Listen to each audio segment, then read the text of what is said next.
श्री स्वामी समर्थ. नमस्कार माझ्या लाडक्या माता भगिनींनो आणि माझ्या भावांनो. आपल्या या भक्तिमय परिवारात तुम्हा सर्वांचे मनापासून स्वागत. भगिनींनो, उद्याचा दिवस हा सामान्य दिवस नाही, तर उद्या आहे पुण्य पावन वरुधिनी एकादशी. शास्त्र सांगते की ही एकादशी इतकी शक्तिशाली आहे की जी फळे 10,000 वर्षे कठोर तपश्चर्या केल्यावर प्राप्त होतात, तीच फळे भगवान श्री विष्णू केवळ एका दिवसाच्या भक्तीने आणि एकादशीच्या व्रताने आपल्या पदरात टाकतात. आज मी तुम्हाला विचारू इच्छिते, तुमच्या घरात विनाकारण कटकटी होत आहेत का? भरपूर कष्ट करूनही पैसा हातात टिकत नाही आहे का? आपल्या मुलांच्या प्रगतीत नशिबाचे अडथळे येत आहेत किंवा त्यांच्या करिअरची गाडी कुठेतरी अडकली आहे असे वाटते का? अनेकदा आपल्या पतीच्या नोकरीत किंवा व्यवसायात अचानक प्रगती थांबते. कोणीतरी काहीतरी केले असे किंवा कोणाची तरी वाईट दृष्ट लागली असावी असे विचार तुमच्या मनात येतात का? जर तुमचे उत्तर हो असेल तर आजचा हा व्हिडिओ तुमच्या आयुष्यातील अंधार दूर करून प्रकाशाची नवी वाट दाखवणारा ठरणार आहे. कारण आजच्या या विशेष भागात मी तुम्हाला असा एक अत्यंत गुप्त आणि प्राचीन उपाय सांगणार आहे, जो उद्या सकाळी तुम्हाला फक्त तुमच्या घराच्या उंबरठ्यावर करायचा आहे.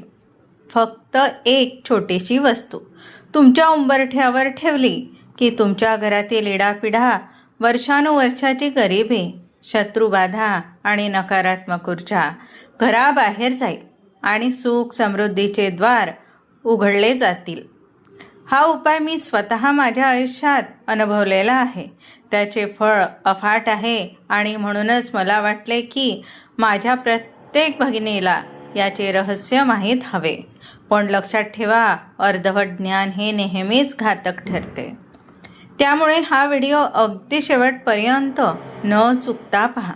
कारण उपायाची पद्धत आणि त्यामागचा भाव जाणून घेणे खूप महत्त्वाचे आहे. पुढे जाण्यापूर्वी जर तुम्ही आपल्या या चॅनलवर पहिल्यांदाच आला असाल किंवा अजूनही सदस्य झाला नसाल तर आत्ताच लाईक करा, व्हिडिओला शेअर करा आणि सबस्क्राईब करायला विसरू नका. तुमची श्रद्धा आणि प्रेम व्यक्त करण्यासाठी कमेंट बॉक्समध्ये आत्ताच्या आत्ता श्री स्वामी समर्थ, ओम गणपतये नमः आणि ओम नमो भगवते वासुदेवाय नक्की लिहा. विश्वास ठेवा, ज्यांच्या मुखात आणि मनात देवाचे नाव असते त्यांच्यावर भगवंताची अखंड कृपा सदैव राहते. चला तर मग वरुधिनी एकादशीच्या या दिव्य उपायाला सुरुवात करूया. सख्यांनो, मनामध्ये एक प्रश्न नक्कीच येत असेल की एकादशी तर दर महिन्यात 2 येतात, मग ही वरुधिनी एकादशी इतकी विशेष आणि खास का मानली जाते? शास्त्रात वरुधिनी या शब्दाचा अर्थ अतिशय सुंदर सांगितलेला आहे. वरुधिनी म्हणजे संरक्षण करणारी किंवा चिलखत. ज्याप्रमाणे युद्धात चिलखत सैनिकाचे रक्षण करते, अगदी त्याचप्रमाणे ही एकादशी तुमच्या संपूर्ण कुटुंबाचे सर्व प्रकारच्या संकटांपासून, रोगांपासून आणि दुर्दैवापासून रक्षण करते. पुराणात तर असेही वर्णन आहे की जो कोणी या दिवशी विधिवत पूजन करतो आणि मी सांगणार असलेला हा उंबरठ्याचा गुप्त उपाय श्रद्धेने करतो, त्याच्या 7 पिढ्यांचे दारिद्र्य मुळासकट उपटून फेकले जाते. पितृदोष असो किंवा लक्ष्मीची नाराजी, या एका उपायाने सर्व काही शांत होते. अनेकांना असा समज असतो की एकादशी म्हणजे फक्त दिवसभर उपाशी राहणे किंवा साबुदाणा खाऊन उपवास करणे. पण भगिनींनो, भक्तीला जेव्हा शास्त्राची किंवा योग्य कर्माची जोड मिळते तेव्हा चमत्कार घडतात. आपल्या घराचा उंबरठा हा केवळ लाकडाचा किंवा दगडाचा तुकडा नसून तो आपल्या घराचे सुरक्षा कवच असतो. नकारात्मक ऊर्जा आणि सकारात्मक ऊर्जा यांच्यातील एक सीमारेषा आहे.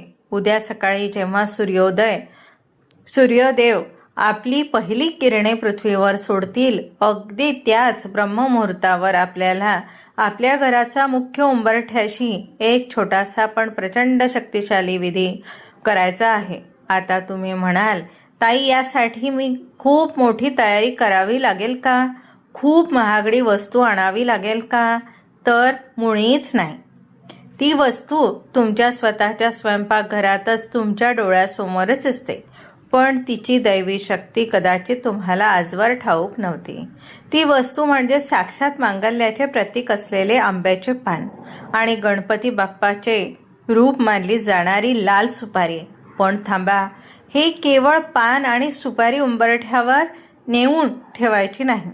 ती ठेवण्याची एक विशिष्ट दिशा आहे, एक विशिष्ट मंत्र आहे आणि त्यामागे एक खूप मोठे शास्त्र दडलेले आहे.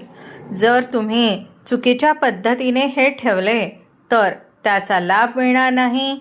त्यामुळे हे पान कसे अभिमंत्रित करायचे आणि सुपारीची स्थापना उंबरठ्यावर नक्की कुठे करायची हे आता आपण अत्यंत सविस्तरपणे पाहणार आहोत.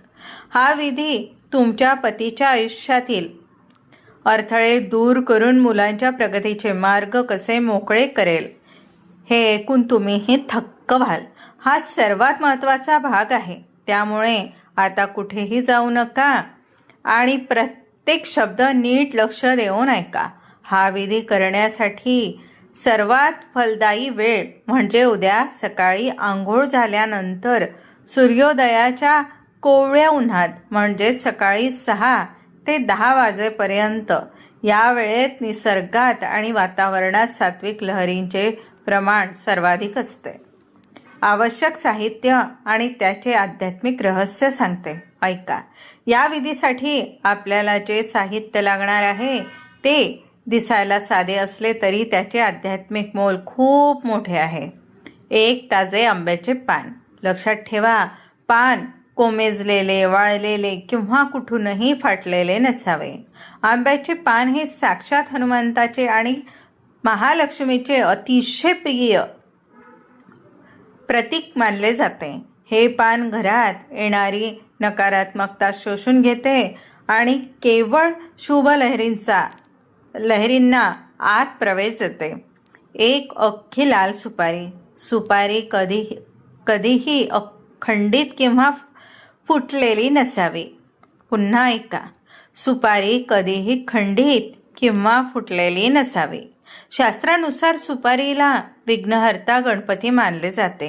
ती तुमच्या मार्गातील सर्व अडथळे दूर करण्याचे काम करते. केसर किंवा शुद्ध हळद. केसर हे गुरुग्रहाला बलवान करते आणि हळद ही विष्णूची आवडती आहे. या दोन्हीही पैकी एक उपलब्ध असेल तरी चालेल. तांब्याचा कलश आणि शुद्ध पाणी. तांब्याच्या पात्रात गंगाजलाप्रमाणे पवित्र ऊर्जा साठवण्याची क्षमता असते. विधी करण्याची अचूक कृती सांगते, ऐका. पहिली पायरी म्हणजे उंबरठ्याची शुद्धी. सर्वात प्रथम तुमच्या घराच्या उंबरठा पाणी टाकून स्वच्छ धुवून घ्या आणि कोरडा करा. आपला उंबरठा हा लक्ष्मीचा वास असलेले स्थान आहे. तिथे शुद्ध गाईच्या तुपाचा वापर करून किंवा केवळ हळद कुंकाने एक सुबक स्वस्तिक काढा. स्वस्तिक काढल्यामुळे त्या ठिकाणी दैवी शक्ती आकर्षित होते. आंब्याच्या पानाचे पूजन. आता ते आंब्याचे पान घ्या. एका वाटीत थोडे केसर किंवा हळद पाण्यात भिजवून त्याची पेस्ट तयार करा. तुमच्या अनामिका बोटाने त्या आंब्याच्या पानावर अत्यंत श्रद्धेने श्री हा शब्द लिहा. श्री म्हणजे साक्षात लक्ष्मी. हे लिहित असताना तुमच्या मनात तुमच्या कुटुंबाबद्दल चांगल्या भावना असू द्या. सुपारीची स्थापना. आता त्या श्री लिहिलेल्या पानावर ती लाल सुपारी ठेवा. ही सुपारी म्हणजे तुमच्या घरातील संकटमोचक आहे. आता हे पान आणि सुपारी आपल्या दोन्ही हातांच्या तळव्यावर धरा. डोळे मिटा आणि आपल्या कुलदेवतेचे कुळदेवतेचे आणि भगवान विष्णूंचे मनापासून स्मरण करा. हे देवा, माझ्या पतीच्या नोकरीत जे काही अडथळे येत आहे ते दूर होऊ दे. माझ्या मुलांच्या प्रगतीचे मार्ग मोकळे होऊ दे. माझ्या घरात जी काही नजरबाधा, गरिबी किंवा कटकट आहे ती या क्षणापासून संपून जाऊ दे. अशा प्रकारे तुमच्या मनात असलेली इच्छा अगदी स्पष्टपणे बोला. उंबरठा कुठे आणि कसे ठेवायचे? आता सर्वात महत्त्वाची गोष्ट, हे पान आणि सुपारी उंबरठ्यावर कुठे ठेवायची? जेव्हा तुम्ही बाहेरून घराच्या आत प्रवेश करता तेव्हा तुमच्या उजव्या हाताच्या बाजूला उंबरठ्याच्या कोपऱ्यात हे पान आणि सुपारी अतिशय सन्मानाने प्रस्थापित करा. हे तिथे ठेवत असताना तुमच्या ओठांवर ओम नमो भगवते वासुदेवाय या मंत्राचा अखंड जप असायला हवा. हा मंत्र किमान 11 वेळा तरी फुटफुटा. हे पान आणि सुपारी तिथेच पुढील 24 तास राहू द्या. उद्या सकाळी ठेवले की परवा सकाळी सूर्योदयापर्यंत त्याला हात लावू नका. या उपायाचा प्रभाव काय होईल? जसे हे पान आणि सुपारी उंबरठ्यावर बसतील तसे तुमच्या घरातील वातावरणात बदल जाणू लागेल. घरातील जडपणा कमी होईल. पती पत्नींमधील वाद शांत होतील आणि घरात एक प्रकारची प्रसन्नता येईल. तुम्ही स्वतः अनुभवाल की 24 तासाच्या आत तुमच्या घरातील नकारात्मक ऊर्जा कशी बाहेर फेकली जाते आणि तुमच्या प्रगतीचा मार्ग कसा सुकर होतो. हा उपाय अतिशय प्रभावी आहे. फक्त तो पूर्ण विश्वासाने करा. माझ्या प्रिय सख्यांनो, उंबरठ्याच्या उपायासोबत वरुदिनी एकादशीच्या दिवशी काही विशेष समस्यांवरसाठी मी तुम्हाला आणखीन 2 छोटे अत्यंत प्रभावशाली तोडगे सांगणार आहे. अनेकदा आपल्याला जाणवते की सर्व काही नीट असूनही घरात कोणाची तरी वाईट नजर लागली आहे किंवा काही लोक विनाकारण आपल्या प्रगतीवर जळतात. शत्रुबाधा आणि नजरबाधा नाशासाठी जर तुम्हाला वाटत असेल की तुमच्या पतीच्या कामात शत्रू अडथळे आणत आहे किंवा तुमच्या हसत्या खेळत्या कुटुंबाला कुणाची तरी नजर लागली आहे तर हा उपाय नक्की करा. एक लहान काळ्या कपड्यात थोडी काळी मोहरी घ्या आणि त्याची एक छोटी पोटली तयार करा.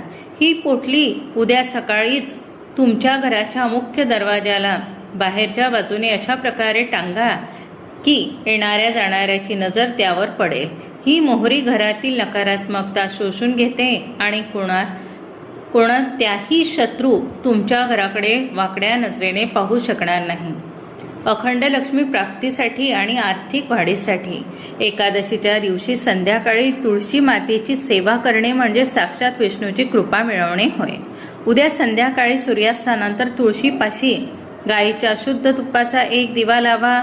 पण एक गोष्ट लक्षात ठेवा, त्या दिव्यात एक अखंड लवंग जिचे फूल साबूत असेल, तुटलेले नसेल, टाका. लवंग ही ऊर्जेचे प्रतीक आहे. हा दिवा लावल्याने तुमच्या घरातील दारिद्र्य दूर होते आणि माता लक्ष्मी स्वतःहून तुमच्या घराकडे आकर्षित होते. मातांनो, हे उपाय करताना मनात कोणतीही शंका किंवा भीती ठेवू नका. श्रद्धेमध्ये इतकी मोठी शक्ती असते की ती दगडालाही पाझर फोडू शकते. जेव्हा आपण उंबरठ्यावर सुपारी आणि आंब्याचे पान ठेवतो तेव्हा आपण आपल्या आयुष्यातील सर्व विघ्नांना उंबरठ्याबाहेर रोखतो आणि सुख समृद्धीला साथ घालतो.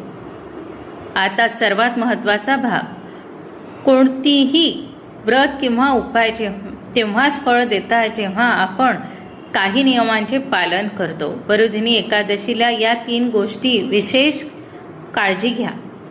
शांतता आणि संयम. उद्याच्या दिवशी घरात कोणाशीही उच्च आवाजात बोलू नका किंवा भांडण करू नका. विशेषतः आपल्या पतीवर किंवा मुलांवर रागवू नका. ज्या घरात कलह असतो तिथे लक्ष्मी कधीही प्रवेश करत नाही. शुद्ध आहार. उद्याच्या दिवशी घरामध्ये विसरूनही मांसाहार, अंडी किंवा कांदा लसूण युक्त तामसी भोजन बनवू नका. घरात सात्विक वातावरण ठेवा. वाणीवर नियंत्रण. उद्या कोणाशीही निंदा नालस्की खोटे बोलणे टाळा. शास्त्र सांगते की एकादशीच्या दिवशी केलेले पाप हे इतर दिवसांच्या तुलनेत दुप्पट भयंकर लागते, परंतु या दिवशी केलेले पुण्य अगदी नामस्मरण हे अत्यंत पटीने फळ देते. त्यामुळे आपला पूर्ण दिवस भगवंताच्या नामात घालावा. तर माझ्या लाडक्या सख्यांनो आणि भावांनो, उद्याची ही वरधुनी एकादशी आपल्या आयुष्यात आनंदाची पहाट घेऊन येणारी ठरो. हे छोटेसे आंब्याचे पान आणि एक सुपारी तुमच्या संसाराचे नंदनवन करू शकते. हे नेहमी लक्षात ठेवा. हा उपाय पूर्ण श्रद्धेने करा आणि त्यानंतर तुम्हाला जे काही सकारात्मक अनुभव येतील ते मला कमेंट बॉक्समध्ये नक्की सांगा. मला पूर्ण खात्री आहे भगवान विष्णूंच्या आणि स्वामींच्या कृपेने तुमच्या पतीच्या व्यवसायात भरभराट होईल आणि मुलांच्या प्रगतीचे सर्व मार्ग मोकळे होतील. जर तुम्हाला आजची ही माहिती मनापासून आवडली असेल तर हा व्हिडिओ तुमच्या नातेवाईकांना, मित्रमैत्रिणींना आणि तुमच्या खास व्हॉट्सअप ग्रुपवर नक्की शेअर करा. कारण तुमच्या एका शेअरमुळे कोणाचे तरी घर सावरू शकते आणि त्याचे पुण्य तुम्हालाही मिळेल. अशाच प्रभावी आध्यात्मिक आणि शास्त्रशुद्ध माहितीसाठी आपल्या चॅनलला आत्ताच सबस्क्राईब करा आणि त्या शेजारील बेल आयकॉनवर क्लिक करा. जाता जाता पुन्हा एकदा आठवण करून देते. कमेंट बॉक्समध्ये श्री स्वामी समर्थ, ओम गंग गणपतये नमः आणि ओम नमो भगवते वासुदेवाय लिहायला विसरू नका. तुमचे एक कमेंट मला असेच नवनवीन विषय तुमच्यासाठी आणायला प्रेरणा देते. भेटूया पुन्हा अशाच एका शक्तिशाली माहितीसह पुढच्या व्हिडिओमध्ये. तोपर्यंत आनंदी रहा, सकारात्मक रहा आणि भक्तीत तल्लीन रहा. धन्यवाद. श्री स्वामी समर्थ.